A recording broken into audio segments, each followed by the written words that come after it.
Good morning everyone. कल के lecture में हम देख चुके थे सेट और उसके टाइप्स। तो हमने क्या क्या देखा था? सेट की डेफिनेशन देखी थी और उसके टाइप्स में हमने क्या क्या देखा था? Null set, equal set, finite and infinite set, singleton set. उसके बाद में हमने क्या देखा था? सबसेट। तो सबसेट के अंदर हम क्या पढ़ रहे थे? Improper and proper subset. तो सबसे पहले आज यहीं से स्टार्ट करते हैं, इम्प्रॉपर एंड प्रॉपर सबसेट। कल के लेक्चर में यही देखा था हमने। मान लीजिए ए हमारे पास में कोई सेट है, तब इम्प्रॉपर सबसेट क्या होगा? वह सबसेट जिसके अंदर ए के सारे ही एलिमेंट्स हो, वो ए का क्या कहलाता है? इम्प्रॉपर सबसेट कहलाता है। और प्रॉपर सबसेट किसे कहते हैं? जिसके अंदर ए के क्या हो? कुछ ही एलिमेंट्स हो, वो ए का क्या कहलाएगा? Proper subset. हम एग्जाम्पल देख रहे थे, हमारे पास में जो नल सेट होता है उस नल सेट का एग्जाम्पल देख रहे थे। मान लीजिए ए हमारे पास में क्या है? 1, 2 एंड 3। देन हमने क्या देखा था कि फाई जो होता है वो ए का सबसेट होता है, क्योंकि रिक्त समुच्चय प्रत्येक सेट का क्या होता है? उपसमुच्चय होता है। अब आप यहाँ पे देखिए, फाई के अंदर एक भी एलिमेंट नहीं है, जबकि ए के अंदर क्या है? 3 एलिमेंट है। इम्प्रॉपर सबसेट की डेफिनेशन क्या बोलती है? कि कोई भी सबसेट ए का इम्प्रॉपर सबसेट होगा यदि उसके अंदर ए के सारे एलिमेंट्स हो। बट यहाँ फाई के अंदर हम देख रहे हैं कि ए का एक भी एलिमेंट नहीं है। इट मीन्स यहाँ पर ये क्या कहलाएगा? Proper subset. लेकिन जब ए हमारे पास में क्या हो?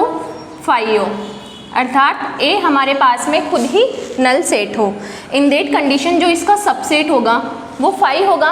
और फाई के अंदर भी हम देख रहे हैं, जब हम इन दोनों का कंपैरिजन करते हैं, ए हमारे पास में सेट है, यहाँ पर ये इसका सबसेट है, हम देख रहे हैं कि सेट ही सबसेट के इक्वल है। इम्प्रॉपर सबसेट की डेफिनेशन क्या बोलती है? कि उसके अंदर क्या होने चाहिए? सेट के सारे एलिमेंट होने चाहिए। बट जब यहाँ ए के अंदर भी एलिमेंट नहीं है, इसके अंदर भी एलिमेंट नहीं है, दोनों के दोनों आपस में इक्वल है, इन दैट कंडीशन फाई क्या हो जाएगा? हमारा इम्प्रॉपर सबसेट। कल वाले लेक्चर में मैंने यहाँ पे फाई के लिए इस वाले मजले कोष्टक का यूज़ किया था, यहाँ पे गड़बड़ हो गई थी, वो पावर सेट लिख दिया था।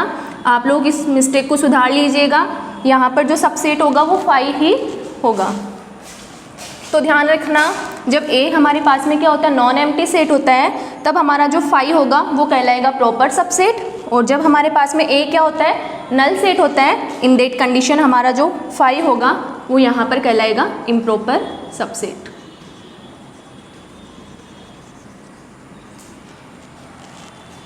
नेक्स्ट हम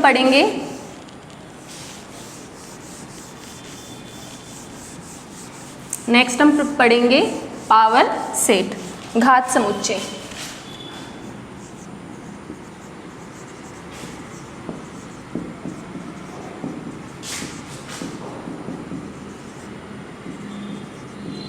घात समुच्चय क्या होता है? घात समुच्चय होता है a collection of all subsets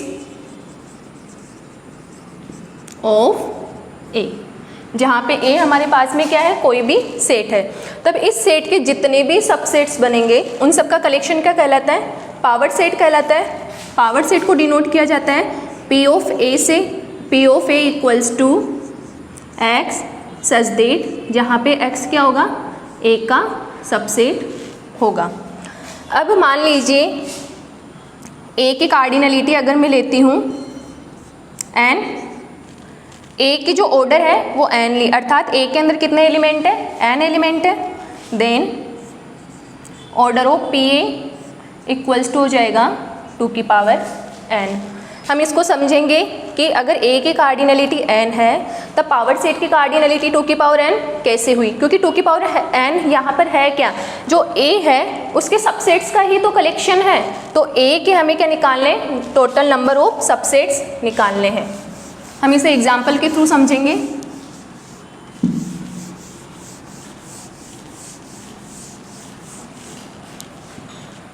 मान लीजिए A हमारे पास में क्या है? 1, 2 एंड 3। तब इसका पावर सेट क्या हो जाएगा?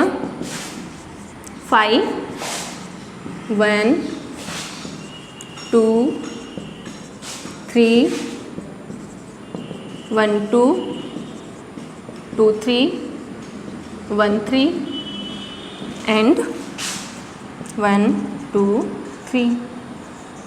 ये हमारे पास में क्या है, ए का पावर सेट है। इसके अंदर देख रहे ए के अंदर कितने एलिमेंट है, ऑर्डर ऑफ ए कितना है 3, then order of power set कितना हो गया, इसके अंदर टोटल एलिमेंट्स कितने हैं 8, then order of P A इसके इक्वल है 8 इक्वल्स टू 2 की पावर 3।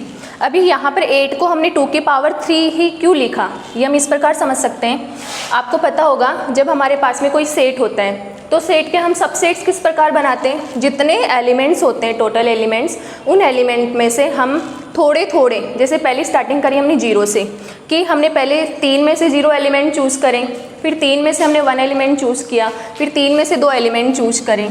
तो 3 में से जब हमने 0 एलिमेंट चूज़ किया तब ए के कितने सबसेट्स बनेंगे वो देखेंगे हम कॉम्बिनेशन से। आप permutation and combination 12th class में पढ़ के आ चुके हैं। कॉम्बिनेशन हम जब यूज़ करते हैं जब हमारे पास में यहाँ पर 3 में से हम कोई से भी एलिमेंट चूज़ कर सकते हैं, हमारे पास में यहाँ पे कोई क्रम निश्चित नहीं है। 3 से 0, 3 में से हमने 0 एलिमेंट चूज़ किए, तब नंबर ऑफ सबसेट्स कितने बनेंगे, 3 में से जब हमने 1 एलिमेंट चूज़ किया तब कितने बनेंगे, 3 में से जब 2 चूज़ करें एंड 3 में से जब 3 चूज़ करें।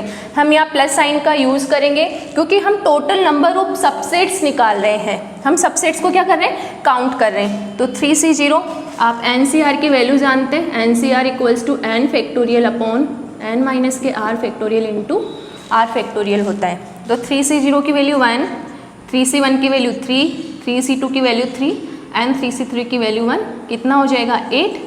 और हम इसको इस प्रकार लिख सकते हैं 2 की पावर 3 के रूप में लिख सकते हैं। अगर आपको इसका जनरलाइजेशन फॉर्म देखना है, ये तो हमने एक शॉर्ट एग्जांपल ले लिया कि एक के अंदर कितने एलिमेंट्स थे, 3 एलिमेंट्स थे, तब इसकी ऑर्डर पावर सेट की ऑर्डर कितनी हो गई 2 की पावर 3 हो गई। अगर हम जनरलाइजेशन देखें कि अगर मेरे पास में ए की कार्डिनलिटी कितनी है n है, अर्थात ए के अंदर कितने एलिमेंट्स हैं n एलिमेंट्स हैं। अब मेरे को क्या निकालना है, टोटल नंबर ऑफ सबसेट्स निकालने हैं। तो सबसेट्स निकालने के लिए हम क्या करते हैं, क्योंकि सबसेट्स क्या होता है, उस सेट का छोटा सा ही तो भाग होता है। तो n में से जब मैंने क्या किया 0 एलिमेंट लिया तब कितने सबसेट्स बनेंगे, n में से 1 एलिमेंट लिया, n में से 2 एलिमेंट लिया, अप टू n में से n एलिमेंट लिया। इसको मान लीजिए दे दीजिए फर्स्ट इक्वेशन। ये क्या है, total number of subsets of A. अब आपने बायनोमियल थ्योरम्स पढ़ी होगी,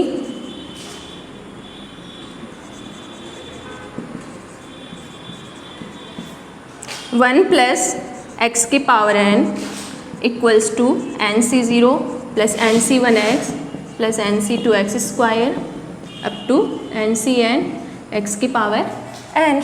अगर मैं यहाँ पर x की वैल्यू 1 पुट कर देती हूँ, इनडेट कंडीशन ही क्या बन जाएगा 2 की power n equals to NC0 NC1 up to NCn। Equation first और इक्वेशन 2 आपस में इक्वल है, इट मीन्स हमारे पास में टोटल नंबर ऑफ सबसेट्स कितने हो गए 2 की पावर n। तो जब a की कार्डिनलिटी हमारे पास में n होगी, देन ऑर्डर ऑफ pa कितना होगा, जहाँ पे pa हमारे पास में क्या है, पावर सेट है, तो इसकी कार्डिनलिटी कितनी हो जाएगी 2 की पावर n हो जाएगी। तो ध्यान में रखना, हम यहाँ पर कॉम्बिनेशन का यूज़ करते हुए इसके टोटल नंबर ऑफ सबसेट्स निकाल सकते हैं। फिर हमने बायोनोमियल थ्योरम यूज़ करी, जहाँ पे 1 प्लस एक्स की पावर n इक्वल्स टू होता है NC0 plus NC1x plus NC2x square plus NCn x की पावर n। x की वैल्यू 1 पुट करने पर हमें यहाँ पे क्या मिला 2 की power n equals to this. Then equation first and equation 2 से हमारे पास में क्या आया कि a के जो टोटल नंबर ऑफ सबसेट्स निकलेंगे वो 2 की पावर n होगी। इट मीन्स हमारे पास में पावर सेट की जो ऑर्डर या कार्डिनलिटी है वो कितनी हो जाएगी 2 की पावर n हो जाएगी।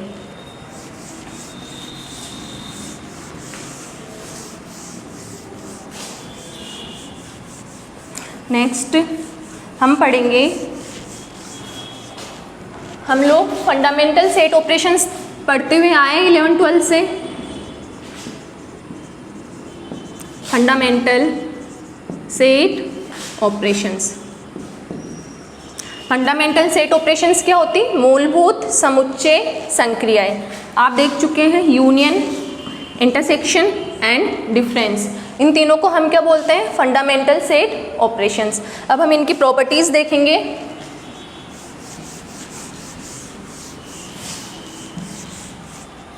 प्रॉपर्टीज।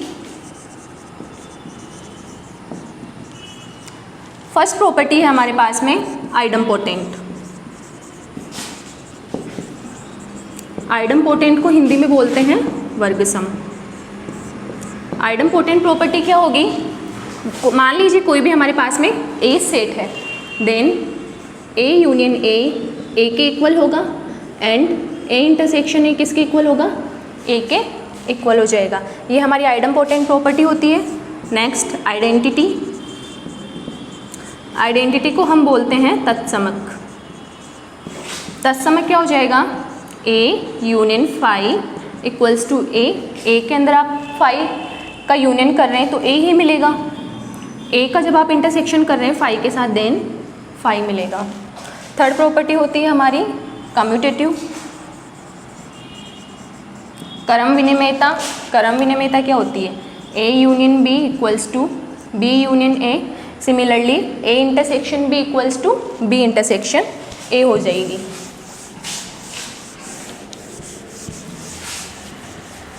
इसके बाद में हम पढ़ेंगे एसोसिएटिविटी प्रॉपर्टी। एसोसिएटिविटी प्रॉपर्टी क्या होती है, एसोसिएटिविटी को हिंदी में बोलते हैं साहचर्यता। साहचर्यता प्रॉपर्टी क्या हो जाएगी, A union B union C equals to A union B union C. Similarly आप यहाँ पे इंटरसेक्शन के लिए यूज़ कर सकते हैं, A intersection B intersection C equals to A intersection B intersection C हो जाएगा। देन इसके बाद में डिस्ट्रीब्यूटिविटी प्रॉपर्टी, बंटनता। डिस्ट्रीब्यूटिविटी प्रॉपर्टी, बंटनता। बंटनता का क्या तात्पर्य है यहाँ पे, डिस्ट्रीब्यूट करना, अर्थात जब हमारे पास में एक ऑपरेशन दूसरी ऑपरेशन को क्या करे, डिस्ट्रीब्यूट करे, तो हम उसको क्या बोलते हैं, distribute property. A union B intersection C equals to A union B intersection A union C. ये हमारे पास में क्या हो गई, डिस्ट्रीब्यूटिविटी। सिमिलरली अगर हम इंटरसेक्शन के लिए यूज़ करें A intersection B union C equals to A intersection B union A intersection C, ये हमारे पास में क्या हो गई, डिस्ट्रीब्यूटिविटी प्रॉपर्टी हो गई। नेक्स्ट इसके बाद में हम देखेंगे अंतर्विष्टता। ये फिफ्थ प्रॉपर्टी थी। 6 अंतर्विष्टता देखेंगे हम लोग। अंतर्विष्टता क्या होती है, ए यूनियन बी और ए इंटरसेक्शन बी आप सभी लोग जानते हैं क्या होता है। तो हमारे पास में जो ए है वो किसका सबसेट होगा, ए यूनियन बी का सबसेट होगा, और जो बी है वो भी किसका सबसेट होगा, ए यूनियन बी का। क्योंकि ए यूनियन बी के अंदर कौन से एलिमेंट आते हैं, जो या तो ए के अंदर हो या फिर बी के अंदर हो। इट मीन्स उसके अंदर ए के भी एलिमेंट आएंगे और बी के भी एलिमेंट आएंगे। तो ए हमारे पास में ए यूनियन बी का भी सबसेट हो गया और बी जो है वो भी हमारे पास में ए यूनियन बी का भी सबसेट हो गया। अब हम देखते हैं कि A intersection B, A intersection B के अंदर कौन से एलिमेंट आते हैं, जो दोनों के अंदर कॉमन हो, अर्थात वे एलिमेंट जो ए के अंदर भी है और बी के अंदर भी है। It means A intersection B किसका सबसेट हो गया, ए का भी सबसेट हो गया, और ए इंटरसेक्शन बी किसका सबसेट हो गया, बी का भी सबसेट हो गया। ये हमने देख ली है properties of fundamental set operations. अब नेक्स्ट हम पढ़ेंगे complementary set, universal set and difference set. आप लोग इनको अगर राइट डाउन करना चाहते हैं तो लिख लीजिए। यूनिवर्सल सेट, यूनिवर्सल सेट क्या होता है, सार्वत्रिक समुच्चय। सार्वत्रिक समुच्चय यूनिवर्सल सेट, मान लीजिए आपको कोई संदर्भ दिया हुआ है या फिर कोई क्वेश्चन दिया हुआ है, उस क्वेश्चंस में अगर आपके पास में 4-5 सेट है, आपको क्या दे रखे, मतलब 4-5 सेट दे रखे, देन वो सारे के सारे सेट कौन से सेट के, जो उनसे ऊपर हाइयर सेट है किसके सबसेट होंगे, तो वो सारे के सारे सेट जिस सेट के सबसेट होंगे वो सेट हमारा यूनिवर्सल सेट कहलाएगा। जैसे जैसे हमारे क्वेश्चंस बदलते जाते हैं, संदर्भ बदलता जाता है, वैसे वैसे हमारे यूनिवर्सल सेट भी बदलते जाते हैं। मोस्ट ऑफ यूनिवर्सल सेट हम लोग देखते हैं natural number, integers, rational numbers and irrational numbers, real numbers, यहाँ से हम यूनिवर्सल सेट चूज़ कर सकते हैं। इसके बाद में हम पढ़ेंगे हमारी कॉम्प्लीमेंट्री सेट। कॉम्प्लीमेंट्री सेट क्या होता है? कॉम्प्लीमेंट्री सेट होता है हमारे पास में पूरक समुच्चय। U हमारे पास में क्या है? यूनिवर्सल सेट है।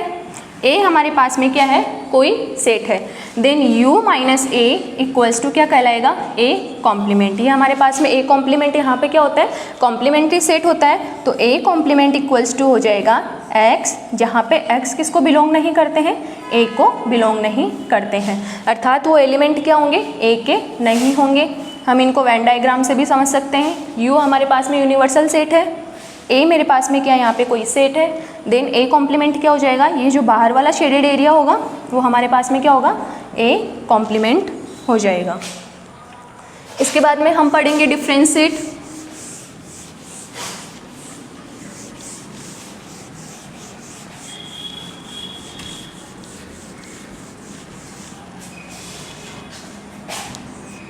डिफरेंशिएट अंतर समुच्चय। डिफरेंशिएट क्या होता है? A माइनस के B, मान लीजिए A और B कोई दो सेट है। देन A माइनस के B क्या होगा? X, वेयर X A को तो बिलोंग करता है बट एंड X जो है B को बिलोंग नहीं करता है। तो A माइनस B किसके इक्वल होगा? A के वो एलिमेंट, A माइनस B का क्या तात्पर्य? A के वो एलिमेंट जो B के अंदर नहीं हो, अर्थात A माइनस B के अंदर हमें कौन से एलिमेंट लेने हैं? A के ही एलिमेंट लेने हैं। तो A माइनस बी मेरे पास में किसका सबसेट हो गया? A का सबसेट हो गया, अर्थात A माइनस बी के अंदर वो एलिमेंट आएंगे, A के ही एलिमेंट आएंगे बट वो B के अंदर नहीं होने चाहिए। ये हमारे पास में क्या हो गया? डिफरेंशिएट हो गया। अब हम इनकी कुछ प्रॉपर्टीज़ देखेंगे।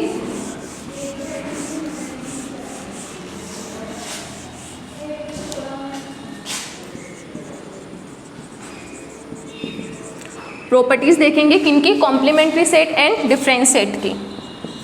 तो हमने क्या देखा कि A माइनस के फाई किसके इक्वल होगा? A के ही इक्वल होगा, क्योंकि A के ही एलिमेंट्स लेने हैं हमें। A के एलिमेंट्स में से किसको घटा रहे हैं? फाई को, लेकिन फाई के अंदर एक भी एलिमेंट नहीं है। तो A माइनस के फाई किसके इक्वल होगा? A के। फाई माइनस के A किसके इक्वल होगा? फाई के। फाई के अंदर जब एक भी एलिमेंट नहीं है तो हमें क्या मिलेगा? फाई ही मिलेगा, क्योंकि फाई के हमें एलिमेंट किसके लेने? फाई के लेने, फर्स्ट वाले सेट के ही एलिमेंट्स होने चाहिए। थर्ड हो जाएगा हमारा A माइनस के B not equals to B minus के A। यहाँ पे कम्यूटेटिव प्रॉपर्टी होल्ड नहीं होती है, ये दोनों आपस में इक्वल तभी होंगे इन दैट कंडीशन जब A बराबर के B हो, तभी हमारे पास में दोनों सेट आपस में इक्वल होंगे। जैसे यहाँ कम्यूटेटिव प्रॉपर्टी होल्ड नहीं होती है, सिमिलरली यहाँ पे एसोसिएटिविटी प्रॉपर्टी भी होल्ड नहीं होगी।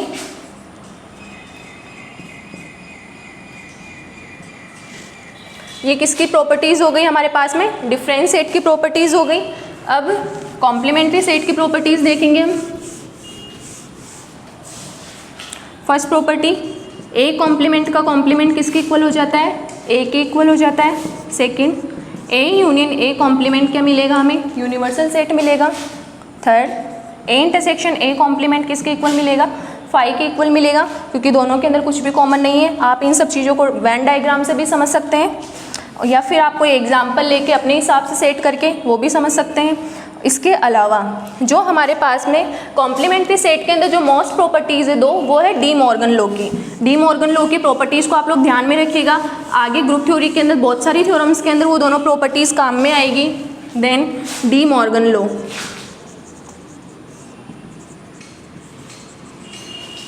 फर्स्ट प्रॉपर्टी हमारी A इंटरसेक्शन B का complement equals to A complement union B complement. अगर आपको इनका प्रूफ देखना है तो आप लोग खुद वेन डायग्राम बना के समझिएगा।